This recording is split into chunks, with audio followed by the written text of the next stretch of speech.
Bonjour et bienvenue dans cette vidéo.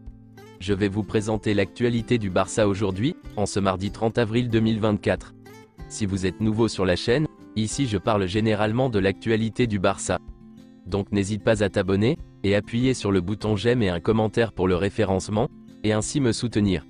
Voici mon compte TikTok, pour les intéressés. Merci, et commençons.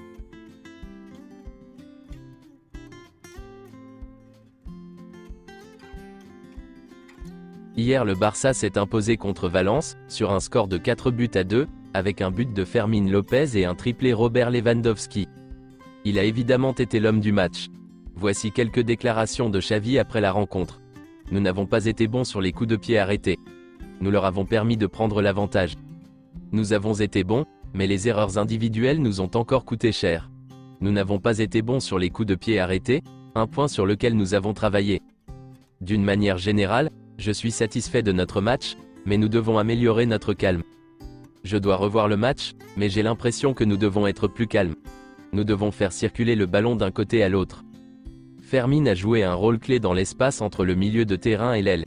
Il a créé de belles situations. Je suis très heureux pour Fermín.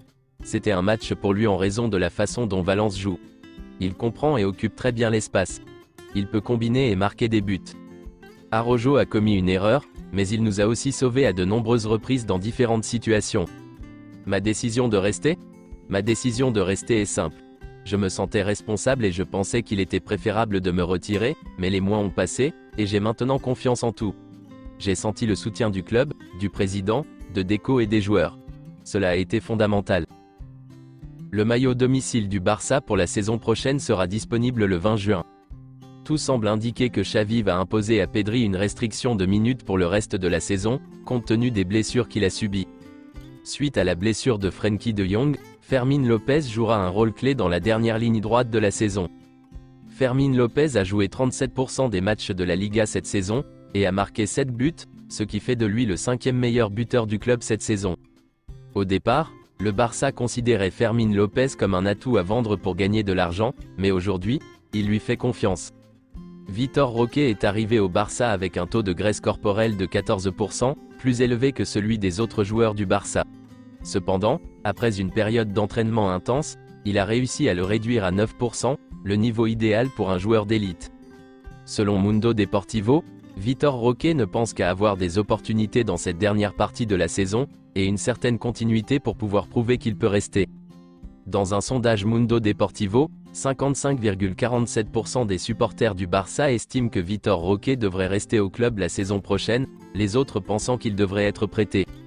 Si Vitor Roque dispose de suffisamment de minutes dans cette dernière partie de la saison, et qu'il se rend compte qu'il n'est pas en mesure de démontrer quelque chose d'utile au club, ce n'est qu'à ce moment-là que le joueur envisagera de partir en prêt. Avec la continuité de Xavi, il semble qu'Iñigo Martínez restera au Barça, et par conséquent Mika Faye n'aura pas de minutes avec l'équipe première. Le Barça aura un surbooking de défenseurs centraux, et la position de Faye n'est pas claire, lui qui était promis à une promotion dans l'équipe première pour la saison suivante. Sergi Roberto est prêt à rester à Barcelone, et son renouvellement s'accélère alors que Xavi va continuer. Marcos Alonso et Oriol Romeu quitteront le Barça cet été. Le Barça apprécie Dani Olmo et a rencontré ses agents, mais l'affaire s'est refroidie car le Barça devrait payer sa clause libératoire de 60 millions d'euros pour le recruter. Barcelone a presque trouvé un accord avec Guido Rodriguez, qui est un agent libre. Le contrat est également presque prêt. Le camp de Guido Rodriguez a proposé le joueur au Barça ce mois-ci. Depuis, plusieurs réunions ont eu lieu, mais rien n'a encore été signé. Le FC Barcelone a l'intention de renouveler les prêts de Joao Cancelo et Joao Félix, mais écoutera d'abord Xavi après la mauvaise fin de saison de Cancelo et le manque de temps de jeu de Félix. Selon Matteo Moretto, le Barça est toujours intéressé par Joao Félix, mais il doit trouver un accord avec l'Atlético de Madrid. Manchester United s'intéresse à Ronald Araujo. Ansu Fati ne veut pas abandonner. Il croit que son rêve de réussir au Barça est toujours vivant. Il pense qu'il va montrer qu'il a sa place au Barça pendant la pré-saison. Mais Ansu Fati ne fait pas partie des plans de Barcelone. Le club tentera de faciliter son départ. Lewandowski aura 36 ans l'été prochain, et son salaire passera à 16 millions d'euros. Lewandowski se sent bien au Barça et n'envisage pas de partir. Mais s'il part, il n'envisage pas de rejoindre un club d'Arabie Saoudite, il veut terminer sa carrière en MLS. Selon un journaliste du média espagnol El Chiringuito, le FC Barcelone travaille à la signature d'un prêt de Xavi Simons, et le joueur est très enthousiaste à l'idée de revenir. Selon Mundo Deportivo, le contrat de Kimmich expire en 2025, et il n'a pas encore été renouvelé. Le Bayern devra décider s'il le vend cet été, ou s'il prend le risque de le voir partir gratuitement en 2025. S'il est vendu cet été, le Barça pourrait le recruter pour 30 à 35 millions d'euros. Bernardo Silva figure sur la liste des options de Xavi. Pep Guardiola lui donnerait la permission de quitter Manchester City si le joueur le lui demandait.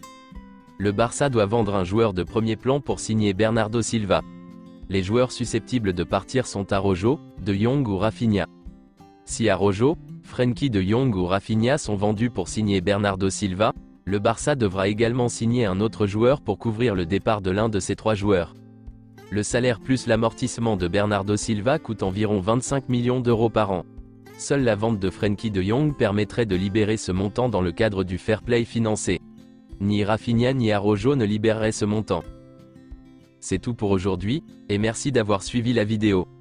Mettez un j'aime si la vidéo vous a plu, et aussi un commentaire en donnant vos avis, et abonnez-vous pour ne pas manquer les prochaines vidéos. Merci, et à bientôt.